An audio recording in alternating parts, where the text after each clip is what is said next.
Good morning, Chrissy. Hello, it's afternoon here. Oh, of course, yes. So, greetings from Cape Town to Western Australia, right? That's right. Lovely to see you. Yeah, so today we want to talk about the Sunrise Readers Teacher's Guide. So, for anyone who hasn't followed any of our others, we are the co-authors of the Sunrise Readers, which were written in 1985 originally, and we have now begun revising them. And so I'm holding the revised first 5 copies so that anyone can see them. And just to remind people what the Sunrise Readers are, Chrissy. Yep, so they're originally started out as a reading series for initially the first 2 years of a child's learning experience. So we had written 10 books for year 1 readers, and then a further 10 books for year 2. And then those books have become used across the first 3 years of a child's reading experience, learning in English. And then we had further books that covered right through to the end of grade 4, grade 5. That's so, right. Yeah.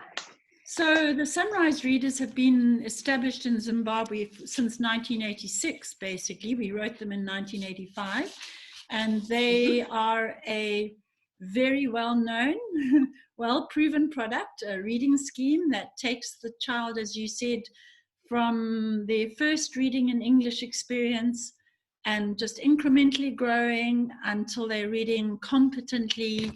And the first 20 books cover the first 2 or 3 years of the child's reading experience in English. But now today we want to talk about our teacher's guide. We are right in the beginning, 1986, we had a teacher's guide that applied to the Sunrise Readers, and we have now revised our teacher's guide as well. I think you've got a copy of it there, Chrissy. Yep, so I've got the one that features the new logo, and I had this printed off the PDF, so it might not look like this in your hands, but that's the copy I've got at the moment. So, and what I did with mine in the PDF, I put it into a plastic file folder thing, which is another way. I prefer your way of doing it, but it both works. So what we're saying is the teacher's guide for the Sunrise Readers is available in PDF, and there will be a link to the customer services site on this video, where people can inquire about getting the PDF. Yes. Yeah. So great. First of all, we thought we would talk about why did we write a teacher's guide? Well, I think for me as a grade 1 teacher, it's an invaluable resource to just having collected in one place a whole lot of information specifically about this reading scheme, but also broadly about ways of effectively teaching the teaching of reading, and some starting points for a teacher to know that what they're providing is effective and that it's going to set the children on the right path. There's so much out there in terms of different ways of approaching the teaching of reading that we just wanted to collect together some simple ideas, easy to access, and that would be user-friendly for any teacher picking up the teacher's guide. Yes.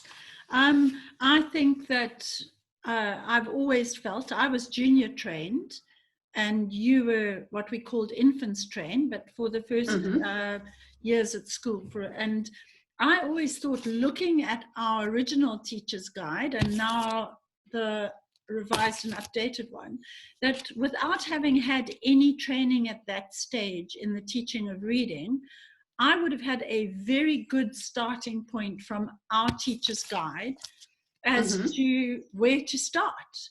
So we did manage to keep it really practical, very user-friendly, and I feel confident that teachers are going to find it a very useful tool. Now, obviously, being an infant's teacher, what would you hope to find in a teacher's guide, really? Well, I think it was when we wrote the original one in the mid-80s, they were not really that common a resource available with reading books. As a teacher, my experience had been the books were available in schools, but not necessarily a teacher's guide. And so having encountered one through an American series, we felt that it was a really good option to provide with the books that we'd written, so that teachers could. I remember my first teaching post in a small country school in Zimbabwe. I had had my 3 years of training. I had done a year doing a Bachelor of Education degree. I got into the classroom. I had a mixed year 1 and year 2 group, grade 1, grade 2 together. And I got into the classroom and I thought, I can't remember how to do this. I don't remember how I'm supposed to teach reading. And I had never been the teacher in charge for day 1, grade 1, beginning of the year, and how to keep the year 2s ticking over and how to get the year 1s going. So it was for me scratching through and trying to remember how to get going. So I also think that having a teacher's guide to say, this is where you start, this is how you progress, here are some ideas, tips, games, different things, so that each person is not trying to reinvent the wheel. There's proven things, guidelines, skills that can be found in one handy place in a book, and that can be a go-to resource. So for me, finding things about phonics, how do I get the children practicing their words, how do we make it fun, how do I move on from that, so where they're picking up words and reading easily, how do I get them relying more on phonics than look and say, perhaps, and which reading philosophy is a good one, and how do I find out? So there are a lot of questions that might be answered through the use of a teacher's guide.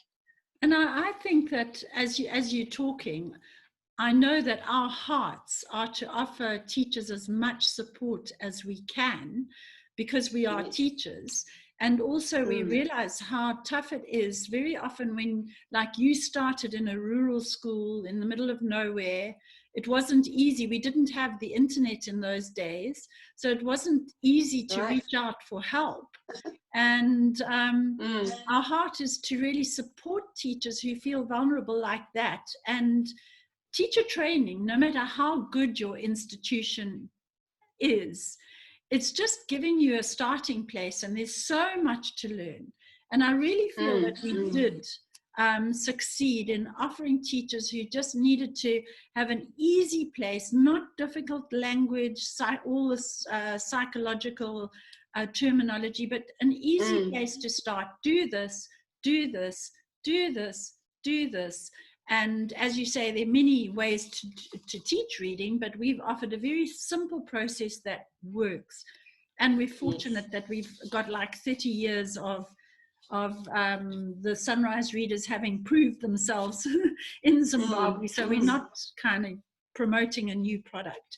So Chrissy, maybe what we should do is just have a look through the contents page and just give anyone who's listening an overview of what's in the teacher's manual. Yeah. So with regards to the new teacher's guide that's now available through Pearson Education, the contents page is listed, well done, with page numbers where you can find each of the different activities. And so we touch on things like the importance of brain development and reading readiness in children, but it's not exhaustive. It's barely a page of information, and just some links of go to the experts that are out there if you're keen to know more about that. But it's just a consideration that reading readiness is really important. The whole idea of pre-reading is another aspect, that children come equipped in different ways from home, Some of them might have been to a preschool, nursery school type environment where they would have had a more enriched environment. They're not all in the same starting place at the beginning of their first year of school. So a teacher being able to provide enrichment for the children in her class and get them to a point where they are ready to read. They're just really helpful, practical suggestions for how to go about doing some of that. The next thing is the teacher needs to get ready. So teacher preparedness is really important, and there's a load of really practical ideas that a teacher may want to tweak in any way to make it suit his or her own style, but just things that will make life easier if you can get some of those things established. And then we went on to some really practical suggestions for the I love this. I don't know whether the shine on there. It was just ways to introduce the sight words being really exciting, and using the use of flashcards. I love the way you included also how to even do a bookmarker for the children. And then as you said earlier, we went on to games with loads of, if you don't mind holding up the games, and you use these games. Actually, I've used these games a whole lot as well. And so teachers, they're easy to reproduce. It's very easy. I am very much an infants level artist. I'm married to a very competent artist, and so that's my best bet at a balloon. So you don't have to be whiz bang. The kids will love whatever is produced, and helping them to just find ways of enjoying. And my thing was that I would use those games in number work as well, not just with words. So it became something to use across the board. And the more work I could get my games to do, the better value for the effort I put into making them in the first place. Absolutely. Then we also looked at phonics. Yeah. Again, not an exhaustive treatise on the whole thing, but just that it is something that has to be considered. And hopefully many schools these days will have phonics programs that a teacher can pick up and follow. If not, finding some simple user-friendly ones would be a really good idea. We do hope, we're going to mention it later in our talk, that we hope to provide teachers with a lot of resources on the Pearson website. There's a teacher's resource page. They're busy launching this website in the next few weeks, actually, and there's a teacher's resource page on there for the reading schemes that Pearson publishes, and we're hoping to really produce templates for flashcards and all those sort of things that teachers will be able to find on that resource page. Chrissy, you mentioned that the importance of phonics, and I'm really pleased that in our teacher's guide for schools and teachers that don't have a phonics curriculum available, we have on pages 22 and 23 included a phonics scheme if someone feels they don't have one. Phonics sounds and clue words, right? Yes. So that's so that's just a little sample of those pages, but just the pronunciation of the sounds in English can be quite tricky for second language learners. So having a word that uses that sound and then being able to find it in other words is really helpful for, giving the correct pronunciation and making sure that the teachers also have the correct spelling. If you're learning to read and write in English, and then teach second language learners how to read and write in English, sometimes those weird spellings that English embodies can trip us up. So it's really helpful to have just a little sample of how that is written down and how you say it. So it helps the children learn it accurately. I produced that very short rather homegrown clip on how to pronounce vowel sounds. So that can be found on our Sunrise Readers page, our Facebook page, if anyone Yeah. wants it. Not professional, of course. And then at the end of our teacher's guide, we have included pages on how, when the children are actually ready to receive their reading books, how to issue those to the children. And once again, we've produced a short video clip that's talking about how to do that. So, yeah. So that's nice. So we had that. Yes. We had that. This is new, so we didn't have this in the original book, but this how to use this book is just almost like 3 lessons on how to issue the books to the children, how to discuss different aspects of the whole text instead of just starting off reading straight in, just ways of encouraging children to look at the whole book and the whole of the text. So, and it's really a very current thing for children to be learning how to do. Absolutely. When you look at the latest reading schemes everywhere, children are always encouraged to overview the whole book before they start reading it. And for our, for people learning to read in a second language and other readers in their own language who struggle, it's really good to give them as much support by looking at the pictures and the stories before they actually enter into the reading. So I'm so glad we put that into our teacher's guide. And also to reassure any teachers or parents that are listening, we did listen, we put out those questionnaires before we revised the Sunrise Readers, and teachers are asking for more support especially because from book 6 onwards, we have a comprehension exercise, or do this after every story.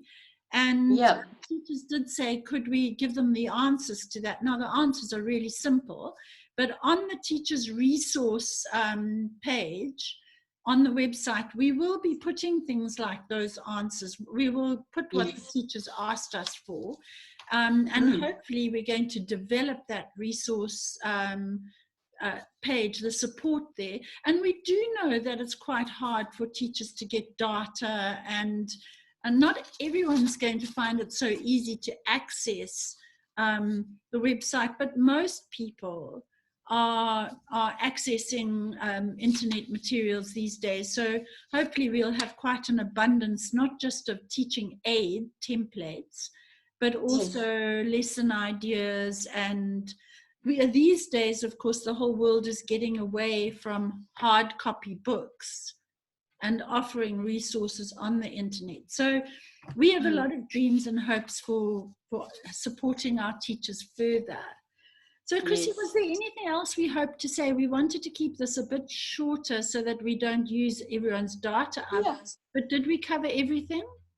Yes, I think so. And I think the main thing is also that books 1 to 5 are out there being read by children.